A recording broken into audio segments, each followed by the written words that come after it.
सच्चे, कुरान सच्चा, शरीयत सच्ची, सहाबा सच्चे, दीन सच्चा, तो उस सच्चे दीन के सच्चे नबी के हम सच्चे उम्मती हैं।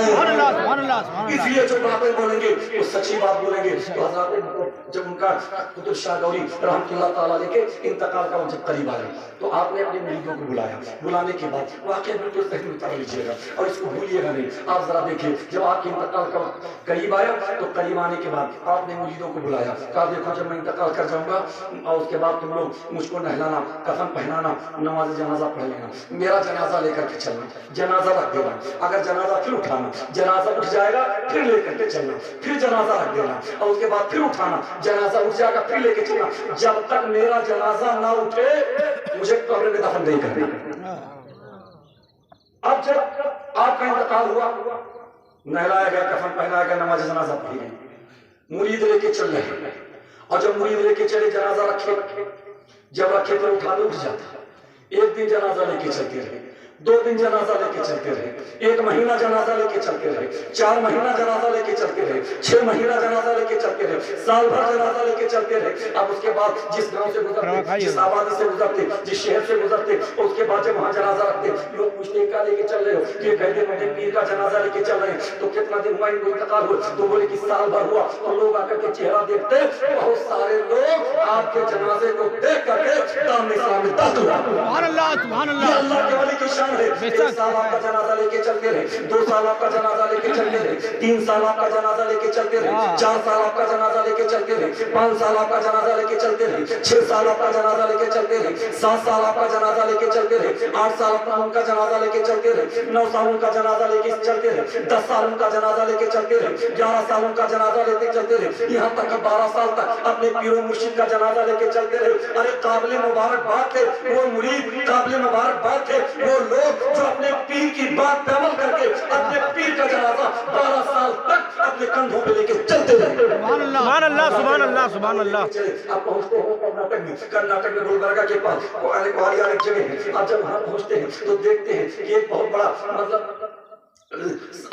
वहां पर वो सागर है और उसके बाद उसी की बगल में मंदिर है। अब ये लोग जाकर के वहीं जनाजा रख देते हैं। जनाजा रखने के बाद कहते हैं वुजू कर ले, वुजू करने के बाद फजर की नमाज पढ़ ले, उसके बाद फिर यहाँ से निकलेंगे। अब ये लोग जनाजा रख करके फजर के वुजू जाते हैं करने और वुजू करके जैसे आते हैं और इतने में वो पुजारी आ जाता है। आने के बाद कहता है कि तुम लोग तो मुसलमान हो और हमारे जो पानी को तुम लोगों ने अपवित्र कर दिया है, हमारे पानी को तुम लोगों ने नापाक कर दिया है और ये क्या है, तुम लोगों ने कहा हमारे पीर का जनाजा है, बस हम नमाज पढ़ ले लेकर के चले जाएंगे। तो उसने कहा जल्दी करो वरना अभी हमारी रानी आ जाएगी और रानी को खबर होगी तो हम जो है हमको भी सजा मिलेगी, तुम सबको तो कत्ल करवा देगी, इसलिए जल्दी करो। अब ये लोग नमाज पढ़ करके जब अपने पीर का जनाजा उठा रहे हैं तो पीर का जनाजा उठ ही नहीं रहा है। अब पूरी ताकत लगाते हैं मगर जनाजा उठ नहीं रहा है। तो उसने कहा जल्दी करो उठाओ, तो कहते हैं जनाजा नहीं उठ रहा है। अब कहा अच्छा मैं आता हूँ। जब वो आया तो भी नहीं उठा सका। अब इतने में ये नहीं उठाते मतलब दिन निकल आया, इतने में रानी आती है तो देखती है कि अंदर सारे मुसलमान मौजूद है।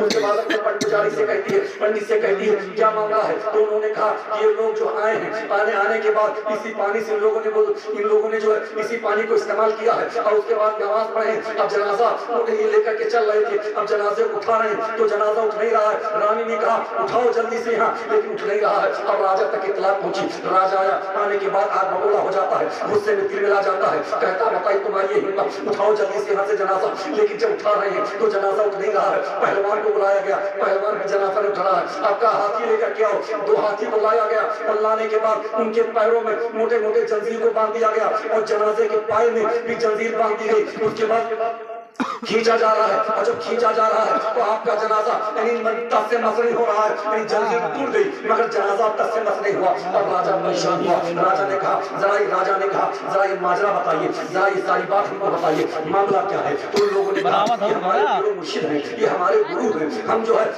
हम इनके चेले हैं। उन लोगों ने उनकी ज़बान में बताया कि ये हमारे पीर मुर्शिद हैं। ये 12 साल पहले इनका इंतकाल हुआ था। इंतकाल होने से पहले इन्होंने ये कहा था कि जब मैं इंतकाल कर जाऊंगा मुझको कफन नहलाना, कफन पहनाना, जनाजे की नमाज पढ़ देना, लेकिन दफन नहीं करना। मेरे जनाजे को लेके चलना, जनाजा रख देना, उठ जाएगा फिर लेके चलना, मुझको वहीं दफन करना। जहां मेरा जनाजा नहीं उठेगा वहीं मुझे दफन करना है। तो जब इतना कहते हैं तो राजा ने कहा अब जनाजे को यहाँ से उठा दफनाने की जरूरत नहीं है, यहीं को कहीं कब्र खोदी जाएगी और इनको यहीं दफन किया जाएगा। बेशक सुभान अल्लाह, सुभान अल्लाह, पूरा अमला मुशर्रफ इस्लाम होगा। सुभान अल्लाह, सुभान अल्लाह। बेशक वो तालाब आज भी मौजूद है, आज भी मंदिर मौजूद है और हजरत का आस्थाना भी आज भी मौजूद है। आप अंदाजा देखिए, ये औलिया अल्लाह की शान हुआ करती है। वली वली है, वलायत की शान रखते हैं, वली वली है, वलायत की शान रखते हैं, वली निगाहों में दोनों जहां बेशक सुभान अल्लाह, सुभान अल्लाह। दोनों जहां रखते हैं। अब बात आ गई है कि वली का मौजूद को सुनते चलो और उसके बाद ईमान को ताजा करते चलो, इसलिए कि जब औलिया अल्लाह का जिक्र किया जाता है तो ईमान और ताजा हो जाता है। इसलिए ताजा क्यों ना हो, इसलिए कि आज हमको ईमान की दावत मिली है इस इंडिया में तो औलिया अल्लाह के कदमों की बरकत से मिली है। अगर हमको ईमान की दौलत मिली है तो इन्हीं की रहमत से मिली है। आज मस्जिदों के मीनारों से जो अल्लाह अकबर की सदाएं बुलंद हो रही है, औलिया अल्लाह के आमद की बरकत से हो रही है। सुभान अल्लाह, सुभान अल्लाह। अब आप जरा अंदाजा कीजिए, नाम तो बच्चा उनका नाम जानता है। सरकार अलाउद्दीन साबिर पिया कहेगी और उर्फ आम में आपको साबिर पिया कहा जाता है। अलाउद्दीन आपका नाम था, आले रसूल थे, रसूलुल्लाह के खानदान के एक चमकते फूल थे और आपकी सगे मामे सरकार फरीदुद्दीन गंज शकल रहमतुल्लाह ताला जिनका मज़ार जो है पाकिस्तान में पड़ता है, आगे भले सब इंडिया था। अब आप अंदाजा कीजिए, आप जो है सरकार एक बार बैठे हुए थे और उनको जो है हालात में अगर गुफ्तगू करो तो पूरी रात खत्म हो जाएगी, लेकिन जिस चीज को मैं बताना चाहता हूँ उसको देखो। सरकार साबित किया रहमतुल्लाह ताला तशरीफ फरमा थे, उसी में आपकी मुरीदों में से मुरीद देखा सरकार एक बात समझा दीजिए, हम बार बार सुनते आ रहे हैं फना फिल्लाह बका बिल्लाह, यानी अल्लाह की राह में फना हो जाए, अल्लाह की राह में बका हो यानी बाकी रह जाए। फना किसे कहते हैं, बका किसे कहते हैं, मतलब मिट जाए किसे कहते हैं, बाकी किसे कहते हैं। तो आपने कहा इस सवाल का जवाब बाद में दूंगा, तो ऐसा नहीं कि आपको मालूम था, लेकिन आपने कहा पहले पूछा एक बात बताओ कि देखना चाहते हो या सुनना चाहते हो। तुम लोगों ने कहा सरकार देखना चाहता हूं, तो आपने कहा इंतजार करना। एक होता है, अब ऐसी तरह बात बताइए, कैसे बहुत सारे लोग हर आदमी तमन्ना करता है कि अगर मरूं तो दफन किया जाऊं किसी औलिया अल्लाह के आस्थाने के करीब। सुभान अल्लाह, सुभान अल्लाह। इंसान ने मुझसे कहा कि अजीब आदमी का दिमाग खराब है, का अजीब दिमाग खराब रहता सुन्नी लोग, और वहाँ कहते हैं उनकी आवाम भी बेवकूफ होती है, यानी हमको भी बेवकूफ बनाते हैं और आपको भी बेवकूफ बनाते हैं। कहते हैं बस ये लोग मौलाना को कैसी तकलीफ करते उसी पर वाह वाह वाह इसलिए करते रहते। मैंने कहा वो तुझको नसीब नहीं हो सकता, ये उसी को नसीब होगा जिस पर अल्लाह का करम होगा। सुभान अल्लाह, सुभान अल्लाह, सुभान अल्लाह। बेशक वरना एक आदमी आया अजमेर शरीफ की बात, वो अजमेर के गेट के सामने खड़ा होकर के लाठी लिए हुए था और चलता था ऐसे, इधर चलता उधर चलता है, बस एक ही बात कहता, या ख्वाजा 5 रुपया दीजिए, 5 मिनट में दीजिए एक ही आदमी से। अब ये उस जमाने की बात है कि जब 5 रुपया जो है 500 के बराबर हुआ करता था, तो कहा 5 रुपया दीजिए, 5 मिनट में दीजिए एक ही आदमी से वाले ये कहते थे। तो एक बदअकीदा पूछा, इसलिए कि किसी के लोग भी पहुंचते हैं ना, आज भी मज़ारात पर ये लोग पहुंचते तो हम वीडियो बनवाते हैं। वे कुछ नादान किस्म के मुसलमान होते हैं या होते होते चले जाते हैं और जाने के बाद जो है मज़ार को मतलब हालांकि सजदा तो नहीं करते हैं, लेकिन उसी तरह झुकती है तो लगता है सजदा है, मत झुकते हैं। तो इसी को वीडियो बना के तो कहते कहते देखो इंडिया में अभी लोग परस्ती करते हैं, कब्र पूछते हैं, इस किस्म के मतलब कह करके वहाँ से चंदा उठा करके लाते हैं, ये इस किस्म बात है। लेकिन जब हम लोगों से मुलाकात होती है तो इनको अच्छी तरीके से इनकी मतलब ये है कि हालत इनको बता देता है। अब एक बात बताइए भाई, इस बात को पूरा कर दो, उसके बाद ईद करके फिर उसको स्वाति की तरफ आता हूँ, मोहब्बत से बोलो सुभान अल्लाह, सुभान अल्लाह, सुभान अल्लाह। जब वहाँ पहुँचा तो देखा कि 5 मिनट में लूंगा, 5 रुपया लूंगा एक ही आदमी से, तो घड़ी देखा 10 मिनट हो गया, 20 मिनट हुआ नहीं पाया, 30 मिनट हो गया नहीं पाया, 1 घंटा हो गया नहीं पाया, उसे चल रहा, मारे गुस्से में आया, जेब में हाथ डाला, 10 रुपया निकाला, ले जाके उसके हाथ पे रख दिया, कहे उनसे क्या मांगता है, वो तो कब्र में लेटे हुए, वो क्या देंगे, 10 रुपया हमसे ले लिया।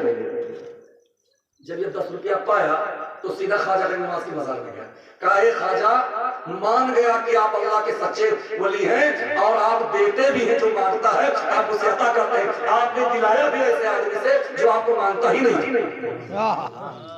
दिलाया भी ऐसे आदमी से जो आपको मांगता ही नहीं। हज़रात मोहतरम आप जरा देखिए मज़ार के ताल्लुक से बात में आपको ये लोग कहते हैं कि तुम लोग जाते हो मज़ार पे सजदा करते हो। अब एक बात बताओ, एक आदमी नमाज पढ़ रहा है और उसका चेहरा पूरब की तरफ है तो उसको और पूरा पिता चेहरा करके सजदा कर रहा है तो उसको सजदा माना जाएगा? नहीं माना जाएगा ना। दक्षिण की तरफ कर ले तभी नहीं माना जाएगा। एक आदमी मतलब ये क्या बोलते हैं, उसका घुटना है टखना खुला, घुटना खुला हो और उसके बाद सर भी खुला हो और बस हल्का कपड़ा पहना हो, अब वो पश्चिमी की तरफ करके सजदा करे तो उसको लोग सजदा शुमार करेंगे, कहेंगे ये कौन सा भाई? उसके लिए जो आदाब नमाज है जब उस तरह करेंगे तब उस सजदे में शुमार होगा। अब मुझे बताए किसी मज़ार पे जाए, चारों तरफ से घेर के लोग खड़े रहते हैं, चूमने वाला जिसका चेहरा दक्षिण की तरफ होता है, जब वो झुकता है तो उस दक्षिण की तरफ, उत्तर वाला उत्तर की तरफ, पूर्व वाला पूर्व की तरफ, पश्चिम वाला पश्चिम की तरफ, चारों तरफ से लोग झुक करके आपको चूमते हैं, तो ये कौन सा सजदा है?